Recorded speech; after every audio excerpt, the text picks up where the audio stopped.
Той. Кеше шаңыраққа келін түскен. Беташар жыры болып жатыр. Жұрттың бәрі беташарға жиналып, ақша салуға дайындалып тұр. Сол бір сәтте Ақзияштың 6 айлық қызы қараусыз қалған болатын. Ақзияш 7 жастағы ұлына бөпеңе қарай тұр.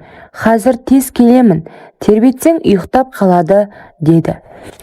7 жастағы бала қарындасын ұйықтатып, қызық көруге ол да далаға шығып кеткен еді.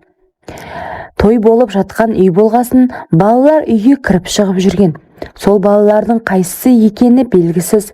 Бала жатқан бөлмеге кіріп, сіріңке жағып ойнаған болу керек.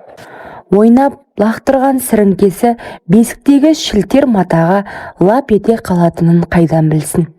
Өз ісінен қорыққан бала ешкімге айтпастан далаға қарай жүгіріп кетті. Бөлмеде аяғынан бастап жанып жатқан сәбидің шырылын үлкендер естіді ме, естімегенде болу керек. Үлкендеу апа, әй, үйдегі баланың даусы қатты шығып жатыр.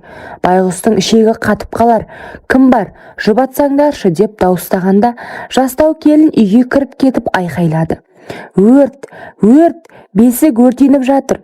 Елдің бәрі үйге қарай жүгірді. Бесіктегі шырылдаған сәбиінің өртке орануы Ақзияш үшін ең ұмытылмас, кешірілмес күнә болды. Сәби аман қалған, бірақ денесі үлгіреп, біраз жері күйді. Өмір бойына денесіне мәңгілік тартық боп қалды.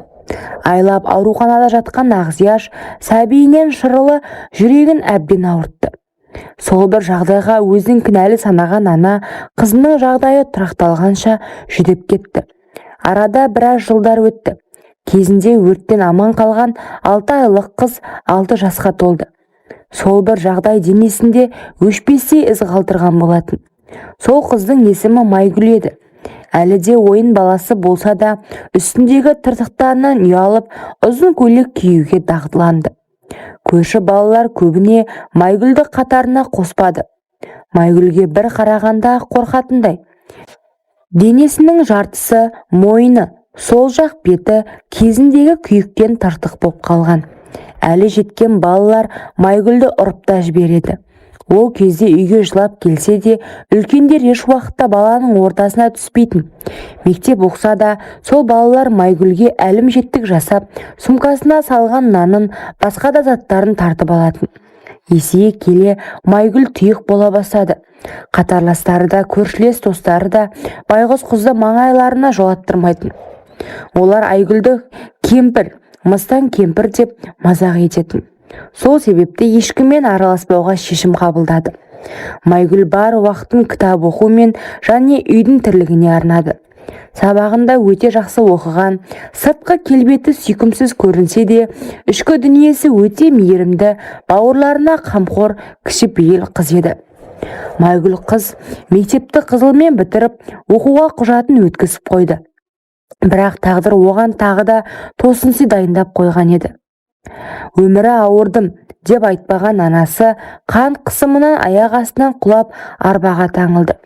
Байғұс қыз амалсыз оқуын тастады.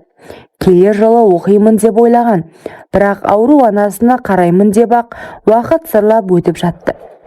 Іште анасы да көз алдында жүрген қызының бағын байлағаны жүрегіне ауыр тиетінін айтпаса да белгілі. Ағасы да отбасылы болған.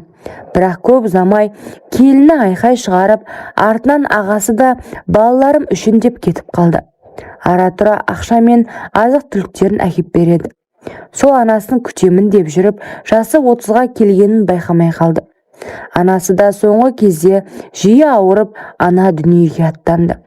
Әкесі әлде қашан басқа отбасын құрған. Ақзияш ауру болған соң 1 жыл өтпей, баласы бар әйелмен басқа қалаға қашып кеткеннен оралмады. Туыс-тумалары жабылып жүріп көмек қолын созып, Ақзияшты зейнетақы алуына көмектесті. Келіні де ауру енеге шыдамай кетіп еді. Енесі дүниеден озғалы жетіп келгені, қара шаңыраққа ие болу керек екені енді есіне түскен сияқты. Бұрын келмеген ағасы мен жеңгесі енді үйде тұра бастады. Арада тағы 1 жыл өтті. Үйдің бар тірлігін Майгүл жасайтын. Жеңгесі балалар тастап жұмысқа шығып кетті. майгүл сол үйдің қызметшісі секілді